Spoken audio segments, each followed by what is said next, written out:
16 तारीख से दुनिया भर में वैक्सीनेशन, दुनिया का सबसे बड़ा वैक्सीनेशन प्रोग्राम आयोजित होने वाला है और हेल्थ मिनिस्ट्री इस पर एक प्रेस कॉन्फ्रेंस कर रही है। 12,584 new cases.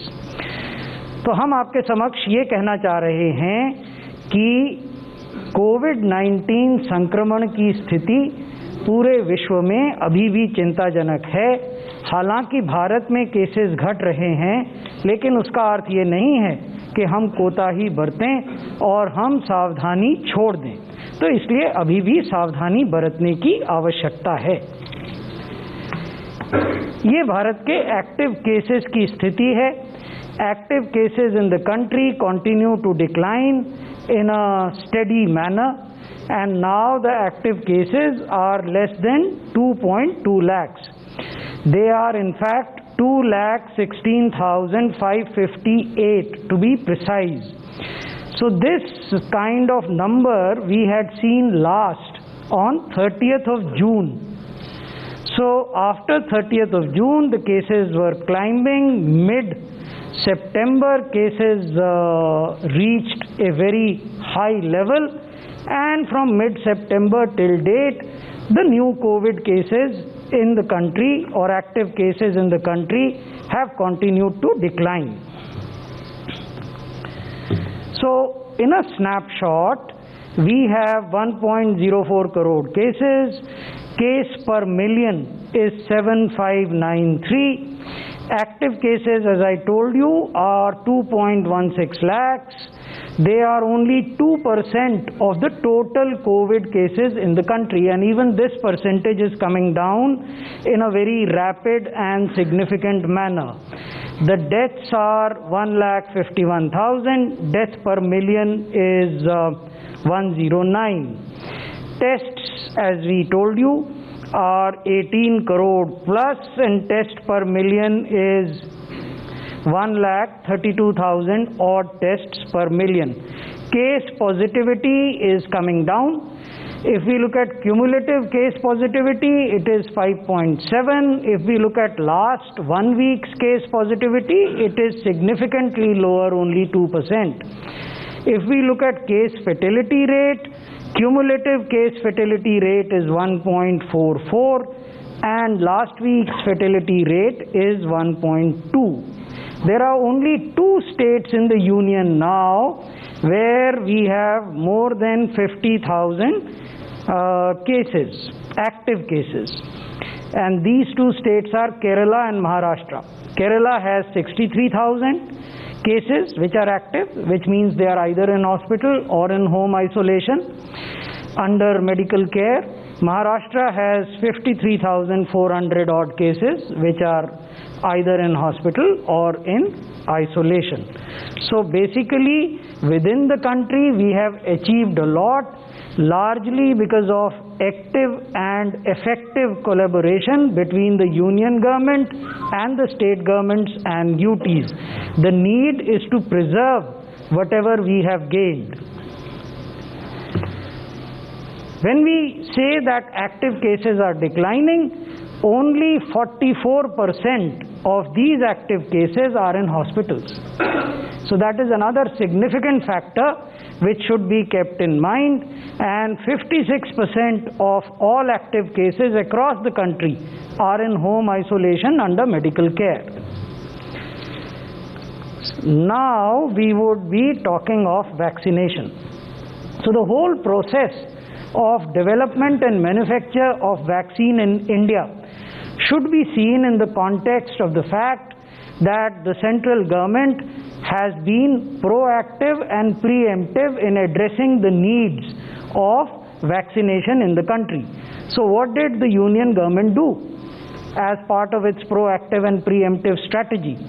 In May, as early as May 2020, a task force was set up to encourage indigenous research and development in vaccines, in pharmaceuticals, and in developing diagnostic kits. And this task force efforts have borne fruit in all these areas. In the area of pharmaceuticals, drugs have been repurposed in the country, they have been trialed, and they are being used to tackle COVID. Similarly, new diagnostic kits have been developed within the country, and obviously vaccines, we will tell you how research and development indigenously has happened in vaccines. So May 2020 was this task force. It is still effective and it is still meeting and encouraging the local industry, local R&D effort. The second attempt or action was in August 2020 when NEGVAC was set up, National Expert Group on Vaccine Administration, which is headed by Member Health Niti and co-chaired by Secretary Health and Family Welfare. So this group has been looking at prioritization of population to be vaccinated, types of vaccines which can be procured, logistics which are related to vaccine, management of adverse events following vaccination, and also development of a digital platform to track not only the movement of vaccines but also the movement of beneficiaries who have been vaccinated. तो ये दो बड़े काम भारत सरकार ने मई और अगस्त में किए थे, जिनकी वजह से अब हम उनके अच्छे परिणाम देख रहे हैं, चाहे वो वैक्सीन्स का डेवलपमेंट हो, फार्मास्यूटिकल्स का हो या डायग्नोस्टिक किट्स का हो। दो वैक्सीन हैं, एक कोविशील्ड और एक कोवैक्सिन, जिनको कि इमरजेंसी यूज ऑथराइजेशन, जिसे पॉपुलर लैंग्वेज में कहा जाता है EUA, दिया गया है। हमारा जो देश का कानून है new drugs and clinical trial rules 2019, उसमें इसे एक्सेलरेटेड अप्रूवल प्रोसेस कहते हैं। ये दोनों वैक्सीन अपनी सेफ्टी और इम्यूनोजेनेसिटी को स्टैब्लिश कर चुके हैं through a well prescribed regulatory process. इसके अलावा जिन दो वैक्सीन्स को अभी तक इमरजेंसी यूज ऑथराइजेशन मिला है, उसके अलावा ये 4 वैक्सीन हैं जो या तो भारत में ही जिनका रिसर्च और डेवलपमेंट हुआ है या जो भारत में मैन्युफैक्चर किए जाएंगे, वो भी पाइपलाइन में हैं और शीघ्र ही उपलब्ध होने की संभावना है। पहली वैक्सीन है जाइडस कैडिला की वैक्सीन। इसमें फेज 2 का जो ट्रायल है वो दिसंबर माह में पूरा हो गया था। फेज 3 ट्रायल प्रारंभ करने की अनुमति ड्रग्स कंट्रोलर जनरल ने इस कंपनी को दी है और वो इसको प्रारंभ कर रहे हैं। स्पुतनिक वी गमालिया इंस्टीट्यूट रशिया के द्वारा विकसित की गई वैक्सीन है, लेकिन ये भारत में डॉक्टर रेड्डीज लैब के साथ सहयोग कर ट्रायल की जा रही है। इसके फेज 2 ट्रायल समाप्त हो गए हैं, फेज 3 ट्रायल ऑनगोइंग हैं और इसका उत्पादन भी भारत में ही किया जाएगा। बायोलॉजिकल इवांस ये हैदराबाद में आधारित कंपनी है। इनकी वैक्सीन का फेज 1 ट्रायल दिसंबर में प्रारंभ हो गया था, जो अभी चल रहा है। फेज 2 ट्रायल इनका मार्च में प्रारंभ होने की संभावना है। जीनोवा ये पुणे में आधारित कंपनी है और ये भारत की एकमात्र मैसेंजर RNA बेस्ड वैक्सीन बना रहे हैं। इस वैक्सीन का फेज 1 का ट्रायल रेगुलेटर के द्वारा अप्रूव किया गया है और वो प्रारंभ हो गया है। फेज 2 ट्रायल इनके मार्च में प्रारंभ होने की संभावना है।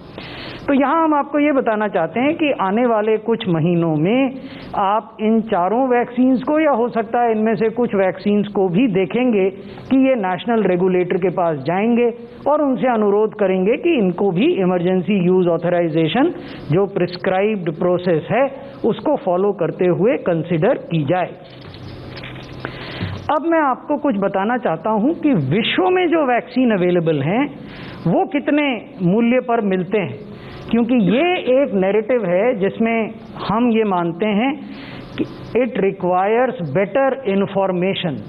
The discussion along the vaccine options available in the world requires better information and real time information.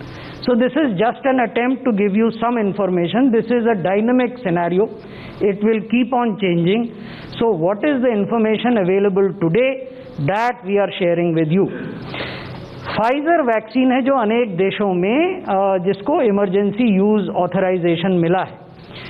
इसका प्रति डोज का दाम यदि आप इंडियन नेशनल रुपीज में देखें तो 1400 रुपये से अधिक है, यानी एक व्यक्ति को 2 डोज देने की जो कीमत होगी वो लगभग 2800 रुपये से कुछ ज़्यादा होगी।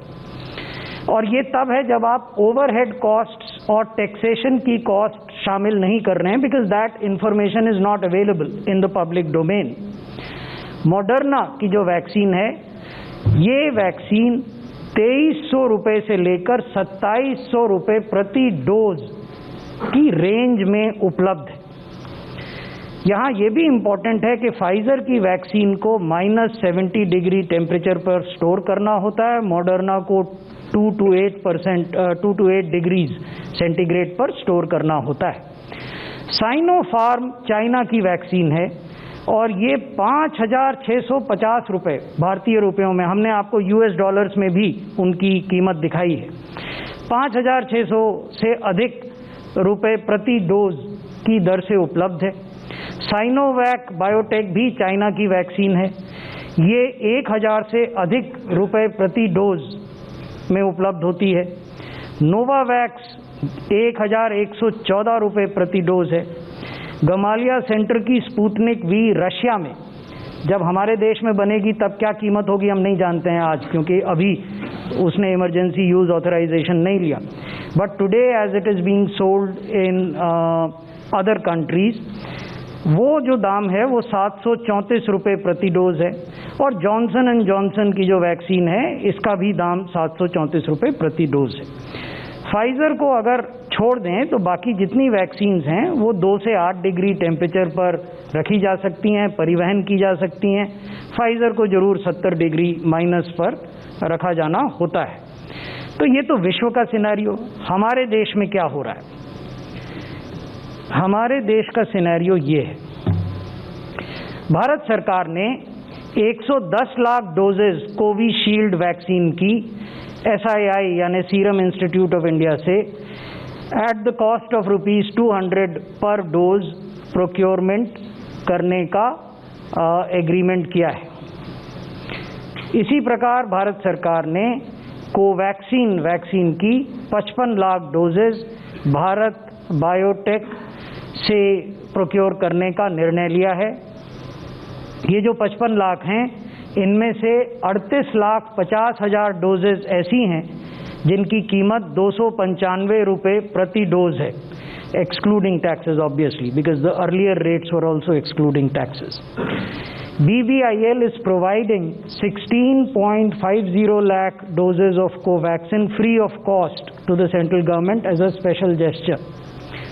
तो अगर आप ये पूरे 55 लाख का दाम देखें, क्योंकि हम भुगतान 38,50,000 का ही करेंगे और 16,50,000 फ्री में उपलब्ध कराई जाएंगी, तो उसकी प्रति डोज की कॉस्ट 206 रुपये होती है। हम चाहते थे कि ये जानकारी हम आपसे शेयर करें ताकि इस पर जो less than adequately informed discussions हो रहे हैं उन पर विराम लगे। क्या तैयारियां हुई हैं रोल आउट के लिए? जैसा आप सब जानते हैं, माननीय प्रधानमंत्री जी ने कल सभी राज्यों के माननीय मुख्यमंत्री जी से और माननीय उपराज्यपाल गण से और माननीय प्रशासक गणों से विमर्श किया था। उसमें उन्होंने कुछ दिशा निर्देश भी दिए थे जिससे आप अवगत हैं, आप लोगों ने अपने अपने मीडिया हाउस के लिए उसको कवर भी किया है। तो राज्यों के साथ भारत सरकार का बहुत नज़दीकी कोलैबोरेशन हो रहा है वैक्सीन के रोल आउट के लिए। सभी तैयारियां सुनिश्चित की गई हैं। All preparations are on track for the vaccine roll out from 16 January 2021। तो तैयारियों में क्या किया गया है? सबसे महत्वपूर्ण है लोगों को प्रशिक्षित करना। अलग अलग लोगों को अलग अलग जिम्मेवारियां निभानी हैं। Different category of professionals would be discharging different responsibilities. Therefore, there is a need to train them to discharge those responsibilities to the best of their abilities. 26 virtual meeting और ट्रेनिंग आयोजित की गई हैं। 2360 मास्टर ट्रेनर जो सभी राज्यों में हैं उनको ट्रेन किया गया है।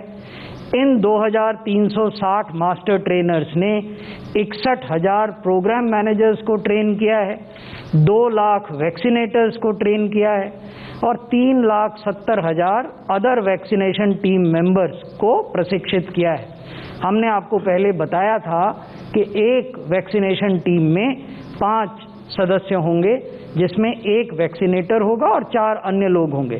तो वो जो 4 अन्य लोग हैं उनका प्रशिक्षण भी आवश्यक है, वही संख्या 3,70,000 की है और जो वैक्सीनेटर हैं वो 2 लाख हैं। There are 5 key principles for this entire exercise which will last maybe beyond 1 year.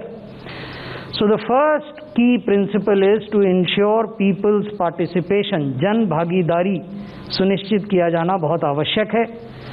दूसरा जो प्रिंसिपल है वो है utilise the experience of elections and universal immunisation programme. तीसरा है किसी भी एग्जिस्टिंग हेल्थ केयर सर्विसेज पर इसका कुप्रभाव न पड़े, खासकर जो राष्ट्रीय कार्यक्रम हैं। यानी हम ये नहीं चाहते जब कोविड प्रारंभ हुआ था तो बहुत सारी स्वास्थ्य सेवाएं बंद हो गई थीं, ऐसा न हो। अधिकतम यही हो सकता है कि अगर किसी चीज़ को हमें 2-3 दिन या 1 हफ्ते रीशेड्यूल करना है तो वो करें, लेकिन कोई भी स्वास्थ्य सेवा बंद ना हो जब हम कोविड वैक्सीनेशन चला रहे हैं। No compromise on scientific and regulatory norms and other standard operating procedures.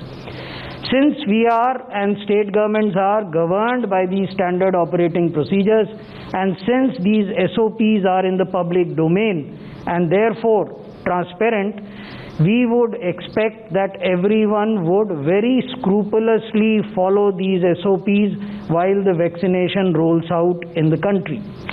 और ये जो पूरी प्रक्रिया है ये तकनीक पर आधारित है, IT पर आधारित है, सूचना प्रौद्योगिकी पर आधारित है। Orderly smooth implementation driven by technology. ये हम आपको पहले भी बता चुके हैं कि सीक्वेंशियल रोल आउट है, डिपेंडिंग ऑन अवेलेबिलिटी वो ओवरलैप भी कर सकता है, लेकिन शुरुआती दौर में हमें लगता है कि ये सीक्वेंशियल ही रहेगा क्योंकि प्रारंभ में वैक्सीन की उपलब्धता सीमित होगी। पहली प्राथमिकता में पब्लिक हेल्थ फैसिलिटीज़ और प्राइवेट हेल्थ फैसिलिटीज़ में काम करने वाले हेल्थ केयर वर्कर्स हैं, जिनका वैक्सीनेशन 16 तारीख से प्रारंभ होगा। इसमें लगभग 1 करोड़ लोग हैं। उसके बाद फ्रंट लाइन वर्कर्स हैं, उसमें 2 करोड़ लोग हैं। उसके बाद प्रायोरिटाइज्ड एज ग्रुप्स हैं, जिसमें 27 करोड़ लोग हैं, 50 साल से ऊपर वाले और 50 साल से नीचे कोमॉर्बिडिटी वाले लोग। महत्वपूर्ण बात यह है जो कल माननीय प्रधानमंत्री जी ने भी बताई कि cost of vaccination of health care workers and front line workers will be borne by the central government. States को इस पर कोई भी पैसा खर्च करने की आवश्यकता नहीं है। ये भी बहुत महत्वपूर्ण है क्योंकि आने वाले दिनों में आज ही से मैंने देखा कि अनेक मीडिया हाउसेज और चैनल्स इसको कवर कर रहे थे। आपको पता रहना चाहिए, जैसा हमने पहले बताया था, कि 4 बड़े स्टोर्स हैं जिनमें ये वैक्सीन आ रही है जो भारत सरकार के हैं। उनको हम GMSD कहते हैं। करनाल में, कलकत्ता में, चेन्नई में और मुंबई में। हर राज्य में एक न एक रीजनल वैक्सीन स्टोर है। These are all temperature controlled stores. लेकिन कुछ राज्य हैं, बड़े राज्य, जहां एक से ज़्यादा हैं। उत्तर प्रदेश में 9 ऐसे रीजनल वैक्सीन स्टोर हैं, मध्य प्रदेश में 4 हैं, गुजरात में 4 हैं, केरल में 3 हैं, जम्मू कश्मीर में 2, कर्नाटक में 2 और राजस्थान में 2। तो इन सभी स्थानों पर ये वैक्सीन मैन्युफैक्चरर द्वारा प्राप्त होगी और वहाँ से फिर राज्य सरकारों की जवाबदेही है कि वो उसको down the cold chain transport करें। जब हम आपसे बात कर रहे हैं तब की स्थिति क्या है? देश भर में 54,72,000 डोजेज ऑलरेडी, जो पॉइंट्स मैंने आपको बताए, वहाँ रिसीव हो गई हैं और 100% डोजेज 14 जनवरी 2021 तक रिसीव हो जाएंगी। व्हेन आई से 100%, उसका अर्थ है 1 करोड़ 10 लाख डोजेज जो कि SII से आएंगी और 55 लाख डोजेज जो कि भारत बायोटेक लिमिटेड से आएंगी। प्रत्येक वैक्सीनेशन साइट पर कुछ IEC मटेरियल भी उपलब्ध होगा और राज्य सरकारें इसको क्षेत्रीय भाषाओं में उपलब्ध कराएंगी।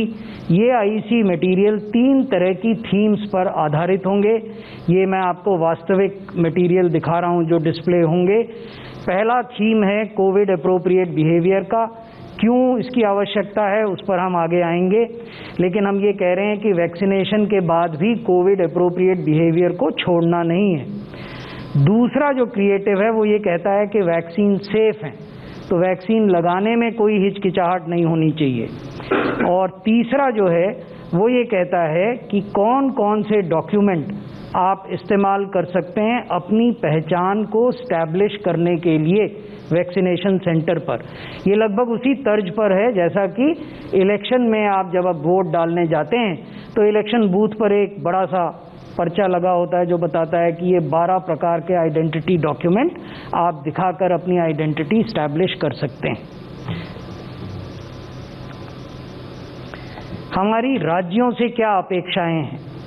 Our expectations from state governments and UTs is that all logistics should be ready for the actual rollout from 16th of January 2021. We also expect that the states at the highest level will exercise continuous oversight and personal involvement on this entire process of rollout. ये इसलिए ज़रूरी है क्योंकि ये कोई 1 दिन, 10 दिन या 1 महीने की प्रक्रिया नहीं है। We are not a country with a population of 6 crores. We are a country with a population of 137 crores. So therefore, we need to ensure that while we proceed ahead, this is monitored at every level in the state as well as UTs. This will ensure that all targeted beneficiaries receive the vaccine. This will also ensure that there is no wastage, because we have started getting news of wastage happening in Western countries. This will ensure that everyone knows what they are supposed to do, because that is also a kind of feedback that we are getting.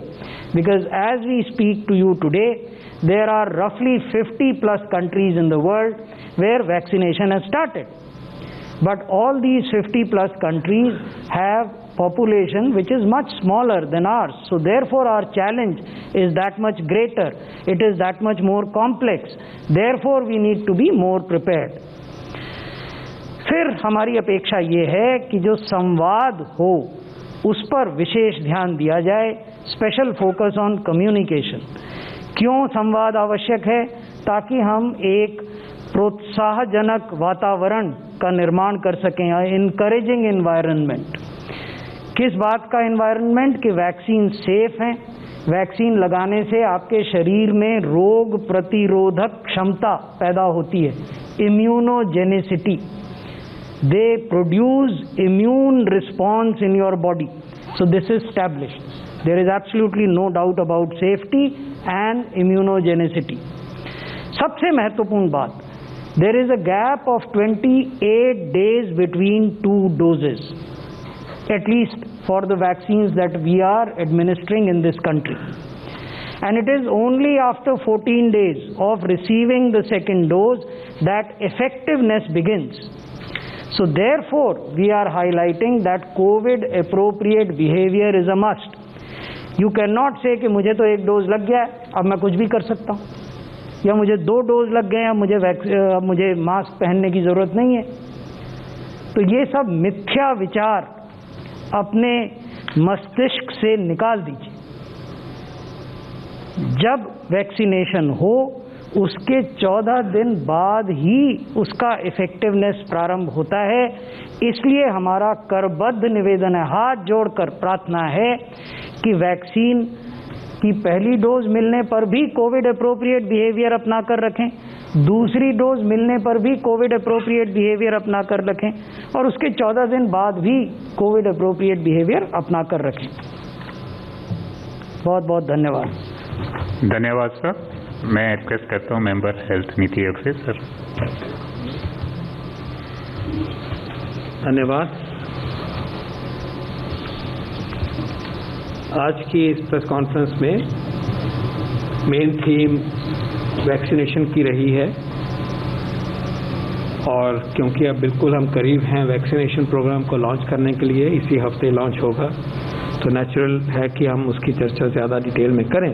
लेकिन ये भी नहीं भूलना चाहिए अभी भी कि इस महामारी का प्रकोप विश्व में बहुत ज़ोरों से चला हुआ है। हमारे देश में लगातार केसेस में कमी आ रही है और उससे भी ज़्यादा रीअश्योरिंग बात है कि डेथ्स में बहुत सिग्निफिकेंट कमी आई है। उसका नंबर 200 से नीचे है, अच्छी तरह से 167 है कल के अगर नंबर देखें। और केस फैटेलिटी रेट, जो मोर्टेलिटी रेट है, वो भी we are holding, we are at a low number, and this is a very consistent pattern that we have seen in the last several weeks now, very reassuring.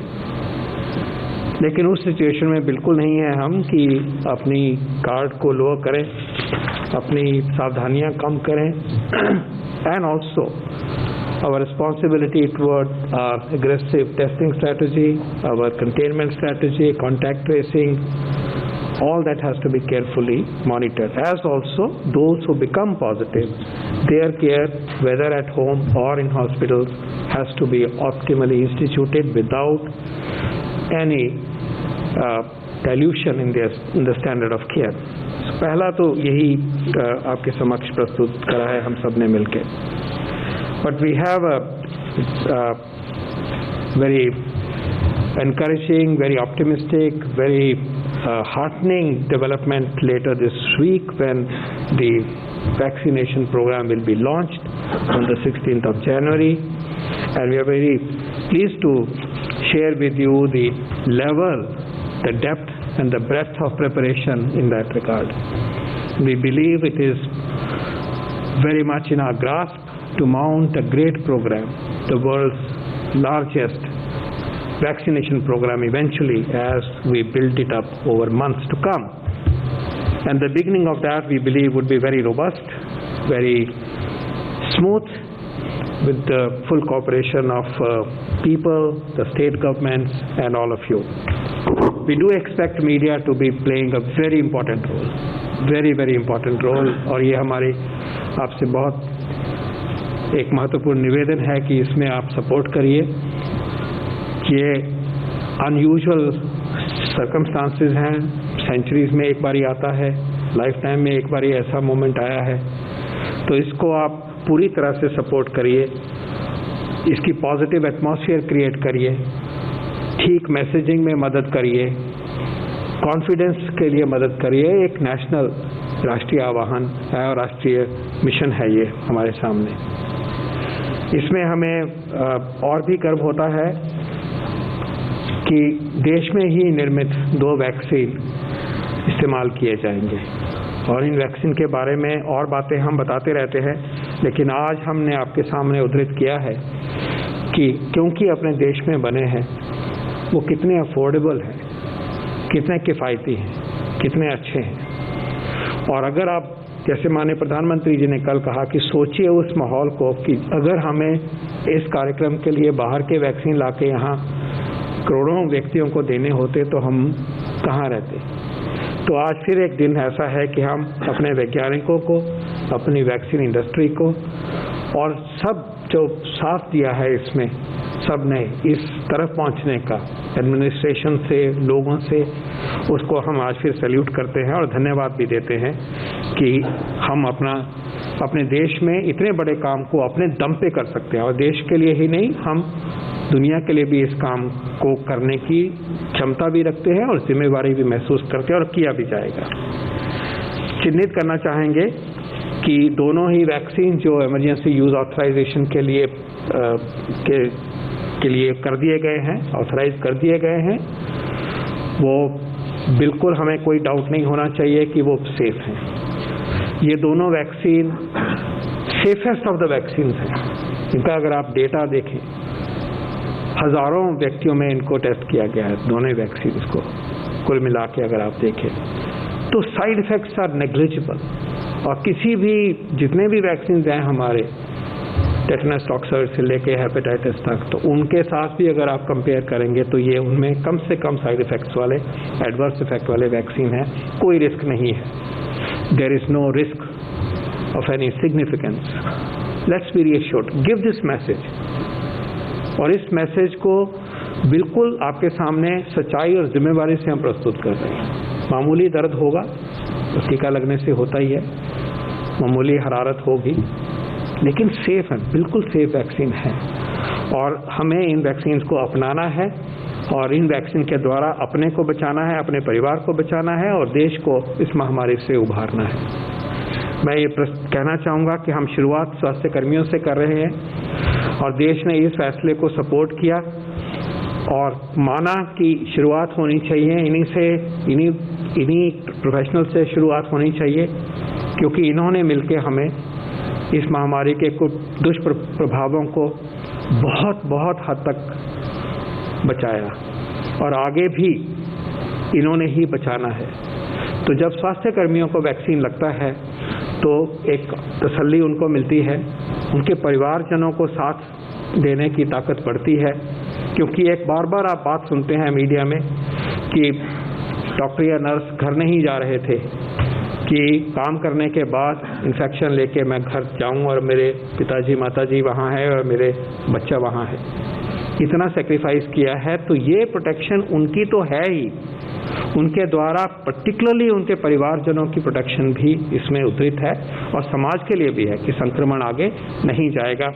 तो ये बहुत ही अच्छा फैसला है और सब देशों ने लगभग इसी तरह से इस वर्ग को सामने रखा है।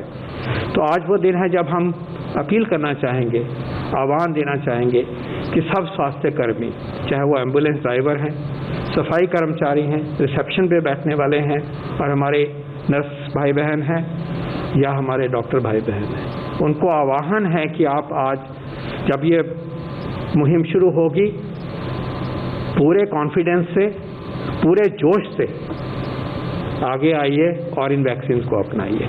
जो वैक्सीन आपके लिए चिन्हित होगा उसको आप अपनाइए। और मुझे इस बात से जुड़ी हुई आज एक बहुत सेटिस्फेक्शन की बात है कि कल इंडियन मेडिकल एसोसिएशन ने, जो कि डॉक्टर्स की सबसे बड़ी संस्था है, 3.5 लाख उनके मेंबर हैं, 1800 उनकी ब्रांचेज हैं देश भर में, उन्होंने इन वैक्सीन को अपनाने का फैसला किया है। उन्होंने they have given a call that every one of your members will embrace the vaccine and they have supported the great idea of having 2 indigenous vaccine for this great programme. मैं उनका धन्यवाद भी करता हूं और उनको इस बात के लिए बधाई भी देता हूं कि उन्होंने एक गर्मजोशी से इस मुहिम को आगे बढ़ाने का इतना बड़ा फैसला लिया है। वैक्सीनेशन प्रोग्राम पर आप हेल्थ मिनिस्ट्री की प्रेस कॉन्फ्रेंस सुन रहे थे। ब्रेक के बाद आपको कोविशील्ड वैक्सीन बनाने वाले सीरम इंस्टीट्यूट ऑफ इंडिया के सीईओ आदार पूनावाला के साथ एक एक्सक्लूसिव बातचीत सुनाएंगे।